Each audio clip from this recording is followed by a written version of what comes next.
నమస్తే నమస్తే శ్రీనివాస్. మొత్తానికి పోలవరం బనకచర్లకు కేంద్రం బ్రేక్ వేసింది.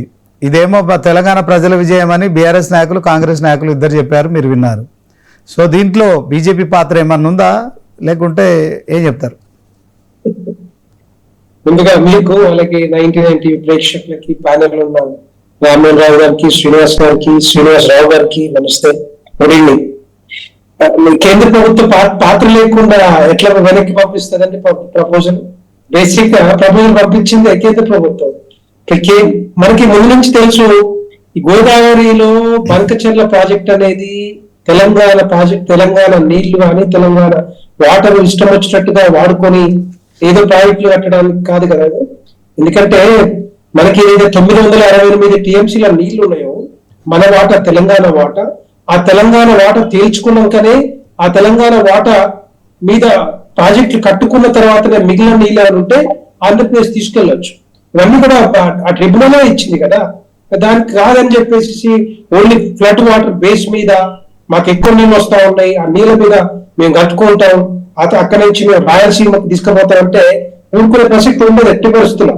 ఎందుకంటే సంవత్సరాల కొద్దిగా సమైక్యాంధ్ర పాలకులు ముఖ్యమంత్రిగా ఉండి ఒక్క ప్రాజెక్ట్ కట్టకుండా తెలంగాణ రాష్ట్రాన్ని ఎండబెట్టారు, తెలంగాణ భూములు ఎండబెట్టారు.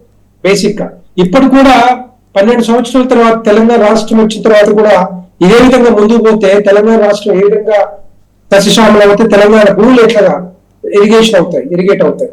సో ఇవన్నీ కూడా ఏంటంటే పార్టీలకు అతీతంగా భారతీయ జనతా పార్టీ కానీ, కాంగ్రెస్ పార్టీ కానీ, బీఆర్ఎస్ పార్టీ కానీ ఇలాంటి ఇష్యూ వచ్చినప్పుడు ఒక మీటింగ్ పెట్టుకోవాలి. ఒక ఇర్రెస్పెక్ట్ ఆఫ్ ద పార్టీలో మీటింగ్ పెట్టి, ఆల్ పార్టీ మీటింగ్ పెట్టి ఏ విధంగా ముందుకెళ్లాలి, ఎట్లా ముందుకెళ్లాలి అనేది కూడా చూడాల్సిన బాధ్యత ఉంటుంది. ఎందుకంటే ఇప్పుడు కూడా మనకు నీళ్ళ కోసం కొట్లాడుకుంటున్నాం, నీళ్ళ కోసం ప్రాజెక్ట్ కట్టలేని పరిస్థితి కనపడతా ఉంది, నీళ్ళ కోసం మన భూములు కూడా తడపలేని పరిస్థితి కనపడతా ఉంది. రైతులకు హామీ ఇచ్చారు కదా, రైతులకు హామీ ఇచ్చాం.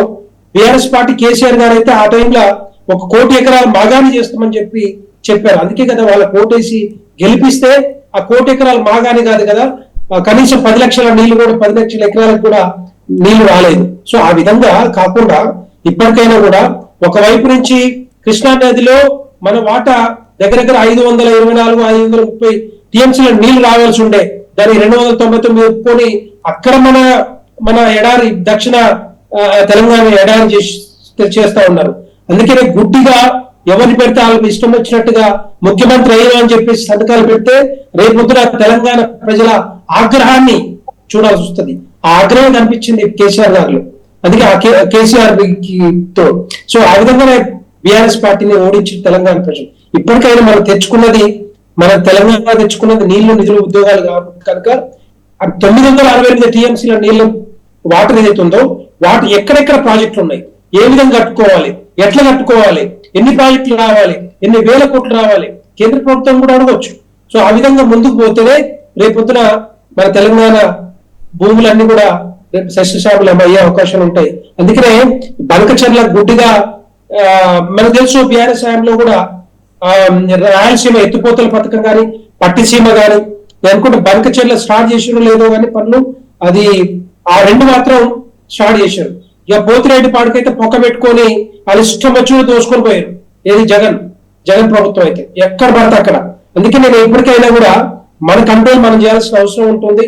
మన ఎవరైనా పాలకులు కానీ, ఏ పార్టీ పాలకులైనా కూడా మన తెలంగాణ రాష్ట్ర ప్రజల ప్రయోజనాలను కాపాడుకొని ముందుకు పోతేనే వాళ్ళకి రేపొద్దున ఒక పెద్ద దిక్కుగా ఉంటుంది తప్పితే లేకపోతే ఏ పార్టీనైనా ఓడించే అవకాశాలు ఉంటాయి.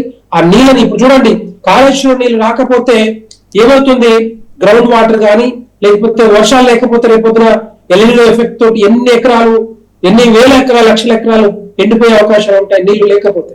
అందుకనే కాళేశ్వరం ప్రాజెక్ట్ కట్టినా కూడా దాన్ని కూడా టైంకి సరే ఆ బీఆర్ఎస్ పార్టీని ఓడించిందే కాళేశ్వరం మీద ఏది మేడిగడ్డ కుంగిపోతుంది, కూలిపోతుంది, దాన్ని వాడుకోలేని పరిస్థితి ఉంది, 1,00,000 కోట్ల రూపాయలు ఖర్చు పెట్టి దాన్ని వాడుకోలేని పరిస్థితిలో ఉందని చెప్పేసి బీఆర్ఎస్ పార్టీ ఓడించింది. కాంగ్రెస్ పార్టీ కూడా ఇప్పటికి కూడా బేషిజాలకు పోకుండా 3 సార్ల ఎన్డీఎస్ఏ రిపోర్ట్ ఇస్తే గోదావరి మీద ఏదైతే కాళేశ్వరం కట్టారో ఆ 3 సార్లు 3 సీజన్లు వెళ్ళిపోయిన తర్వాత కూడా క్లియర్ గా చెప్పింది ఎన్డీఎస్ఏ ఏమన్నది, ఇమ్మీడియట్ గా రెమెడియల్ మెజర్స్ కానీ రిహాబిలిటేషన్ మెజర్స్ తీసుకొని దాన్ని రిపేర్ చేసుకొని దాన్ని వాడుకోవచ్చు అని చెప్తే దాన్ని ఇప్పుడు నాకు పట్టించుకోలే. అట్లాగే అంటే 1,00,000 కోట్లుగా వృధాగా పోతామైనా మన పైసలు అండి ఇవన్నీ కూడా. ప్రతి పైసా ప్రతి తెలంగాణ పౌరుడు కట్టిన డబ్బుతోటే, లేకపోతే ఈ పాలకులు ముఖ్యమంత్రి ఇంకొకరు తెచ్చి కట్టనేది మన డబ్బులే మనం కట్టుకోబోతాం. ఇప్పటికైనా ఇప్పుడు కాకపోతే రేపు పొద్దున మననే నెత్తి మీద వేస్తారు కదా. ఇవన్నీ ఆలోచించాలి. ఆలోచించి ముందుకు పోతేనే ఆ 1,00,000 కోట్ల ప్రాజెక్టు ఏ విధంగా ఉపయోగపడుతుంది, ఎట్లా వాడుకుంటాం, అవన్నీ కూడా ఆలోచించాల్సిన అవసరం ఉంటుంది. ఇప్పుడు కూడా కాంగ్రెస్ పార్టీ దాని మీద పేషజాలకు పోకుండా ఫస్ట్ కాళేశ్వరం దాన్ని కంప్లీట్ చేసి 9కి తర్వాత పోవాలి. నిన్న ముఖ్యమంత్రి గారు ఢిల్లీకి పోయినప్పుడు మాట్లాడుతూ ఉన్నారు, సిఆర్ పాటిల్ జలశక్తి మంత్రి గారితో మాట్లాడుతున్నారు, మాకు పర్మిషన్ ఇప్పించండి, మహారాష్ట్రతో మాట్లాడండి, 150 నుంచి 152 ఎత్తులో మేము కట్టుకుంటాం, దాన్ని ఎట్టి పరిస్థితుల్లో పర్మిషన్ ఇప్పించని చెప్పి చెప్తా ఉన్నారు. నేనేమంటా తెలంగాణ పౌరుడిగా ఈ తెలంగాణ రాష్ట్రానికి రాష్ట్ర ప్రజల తరపున భారతీయ జనతా పార్టీ తరపున ఒకటే అడుగుతా ఉన్నాను, ముందు మీరు కాళేశ్వర ప్రాజెక్టుని రిపేర్ చేయండి. ఆ రిపేర్ చేసిన తర్వాత వాడుకున్న నీళ్లు బట్టి మీరు మళ్ళీ 9కి వెళ్ళండి. 9 వెళ్తే అప్పుడు కొంచెం 150 కానీ 150 మీటర్స్ మీద మనం కట్టుకున్నట్టయితే చిన్న సపోర్ట్ తోటి కొద్దిపాటి మోటార్లతోటి ఆ నీళ్ళని కూడా గ్రావిటీ ద్వారా వచ్చే అవకాశాలు ఉంటాయి. ఎల్లంపల్లికి అక్కడి నుంచి ఆదిలాబాద్ గారి మిగతా జిల్లాలకు కూడా నీళ్ళు వచ్చే అవకాశాలు ఉంటాయి. ఆ విధంగా కాకుండా దీన్ని ఆపేసి దాని పోతా దాని తర్వాత దీన్ని తీసుకుంటా, ఇవన్నీ ఇది కాదు కదా పద్ధతి. అందుకే నేను ఏమంటున్నా, ఒక్కొక్కటి మీరు ఇప్పుడు మీకు ప్రజలు ప్రభుత్వంలోకి వచ్చారు, ప్రజల మద్దతు వచ్చారు, ప్రజల తరపున మీరు చేయాల్సిన పని ఏంది, ఇమ్మీడియట్ గా ఒక్కొక్క ప్రాజెక్ట్ కంప్లీట్ చేసుకుని పోండి. దీని తర్వాత పాలమూరు రంగారెడ్డి పోండి, పాలమూరు రంగారెడ్డి తర్వాత 9 పోండి, 9 తర్వాత SLBC పోండి. ఇంకా కొన్ని ప్రాజెక్టులు ఉన్నాయి, అవి కంప్లీట్ చేయకుండా కొత్త ప్రాజెక్ట్ కోసమో లేకపోతే కొత్త కమిషన్ల కోసమో నేను ఇంకోటి స్టార్ట్ చేస్తా ఏ ప్రాజెక్టు ఏ పార్టీ కూడా కట్టే అవకాశం ఉండదు.